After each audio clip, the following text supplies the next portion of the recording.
మనకి రోజు పొద్దున్న లేవగానే చిన్న బ్లడ్ కనిపించినా, బ్రష్ చేసినప్పుడు, ఏదైనా కొరికినప్పుడు బ్లడ్ కనిపించినా మనం టెన్షన్ పడతాం. వెంటనే డెంటిస్ట్ దగ్గరికెళ్ళి పళ్ళు క్లీన్ చేయండి అని చెప్పి స్కేలింగ్ చేయించుకుంటాం. మనకి బ్లడ్ చిగుళ్ళలోంచి వస్తుంటే మనం ప్రతి ఒక్కళ్ళం చేసేది ఏంటంటే స్కేలింగ్ చేయించుకోవడం వల్ల పళ్ళ మధ్యన ఇరికిన ఆహారం క్లీన్ అవుతుంది తప్ప చిగుళ్ళలో ఉండే ఇన్ఫెక్షన్ నయమయ్యే అవకాశాలు బాగా తక్కువగా ఉంటాయి.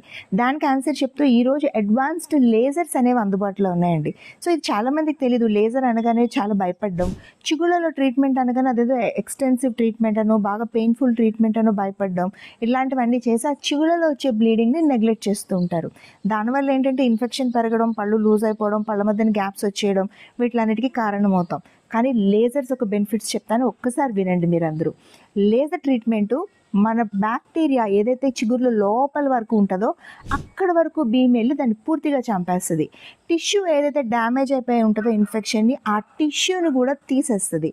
ట్రీట్మెంట్ అయిపోయిన తర్వాత మీకు జీరో పెయిన్ ఉంటుంది. చాలా కంఫర్ట్ లెవెల్స్ అనేవి సూపర్గా ఉంటాయి. వెంటనే మీరు ఆఫీస్కి వెళ్ళిపోయి మీరు routine professional work, house hold వర్క్ని చాలా ఈజీగా చేసుకోగలుగుతారు. ట్రీట్మెంట్ చేయించుకున్నామా లేదా అని మీకు తెలియకుండానే మీ ట్రీట్మెంట్ అనేది సూపర్ సక్సెస్ఫుల్గా ఉంటుంది. చిగుళ్ళు సూపర్ హెల్దీగా ఉంటాయి. ఎప్పుడైతే చిగుళ్ళు అనేవి సూపర్ హెల్దీగా ఉంటాయో బై డిఫాల్ట్ మీ టీత్ అనేవి లైఫ్ లాంగ్ మీతో పాటు హెల్దీగా ఉంటాయి. సో ఇప్పుడు మీకు అర్థమైంది కదా లేజర్ బెనిఫిట్స్ అనేవి. దాన్ని భయపడకండి. చాలా సింపుల్గా అలా వెళ్ళి ఒక అరగంటలో చేయించుకుని అలా మీ చిగుళ్ళ జబ్బులను తగ్గించుకుని అలా ఇంటికి వచ్చేయచ్చు మీరు.